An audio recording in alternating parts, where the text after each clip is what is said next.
and Dutch colonies such as Curaçao and even back in the Netherlands operating out of Amsterdam. Ashkenazi Jew Asser Levy, famously though, is the one early migrant who seems to have settled in the colony permanently.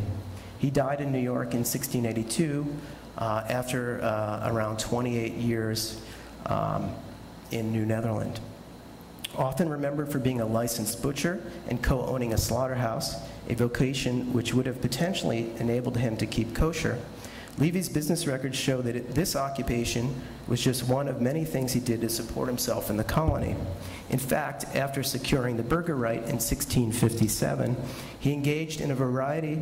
of activities from buying, selling, and renting property to representing the interests of Amsterdam Sephardic merchants in the colony. Levy also imported finished European products such as clothing, hats, and jewelry for the New Amsterdam and later New York City market, while he acquired bulk items like tobacco for export to Amsterdam and grains for the Caribbean. This latter activity, which can be characterized as a provisioning trade, is in my opinion what drew other Jews to New York in the 1670s and 1680s, and what contributed to the formation of a more permanent community.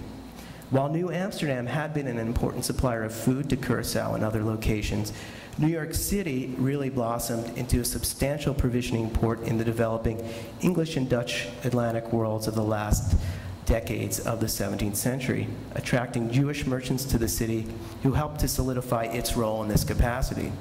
Significantly, it is from this period that the oldest Jewish tombstone survives in New York. Also in the mid-1680s, about 20 Jewish families lived in the city, and a Torah for worship, which Jews had possessed in New Amsterdam from 1655 to 1663, makes a reappearance in New York City. Though denied the right to formal public practice under the English, as they had been under the Dutch in New Netherland, Jews were nevertheless worshiping publicly in a synagogue in New York City around 1695. The community had a hazan, or cantor, who functioned as a minister during this period as well. By the 18th century, kin from mercantile Jewish communities had established branches in New York to engage in the provisioning trade with Dutch Suriname, Curaçao, Barbados, and Jamaica, providing life-sustaining products for the free and slave populations of these colonies in exchange for sugar and other commodities for the New York market. In the post-New Netherland period of English New York and a developing English Atlantic world, Jews operating out of New York were in an advantageous position to legally trade with kin in the English Atlantic while maintaining illicit commercial connections with relatives and associates in the Dutch Atlantic world. This contributed not only to their success in New York, but led directly to the establishment of a vibrant and important Jewish mercantile community in Newport, Rhode Island. Indeed, the Jewish mercantile community of mid-18th century Newport, definitely an offshoot of the New York community, owed much of its success to its ability to conduct trade through London and Amsterdam, Jamaica, and Suriname, through networks encompassing both the English and Dutch Atlantic.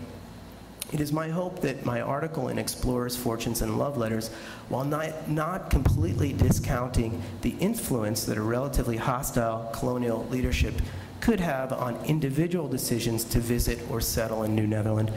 it is my hope that it offers a more contextualized explanation for the timing of the formation of a Jewish community there.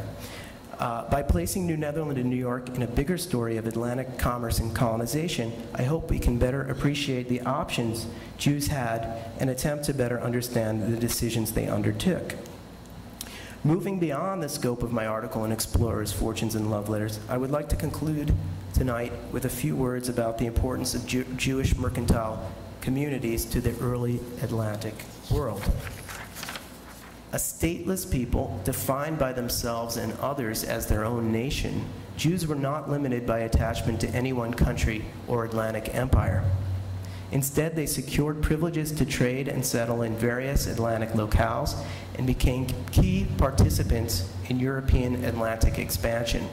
They created a space for themselves in the economies of the Atlantic, exploited European imperial rivalries, and became agents of empire, important to Dutch, English, and French efforts in the Caribbean and North and South America. As historians continue to study, reconceptualize, and define empire, it has become common in current scholarship to write about empires as being constituted through a multiplicity of overlapping and intersecting networks.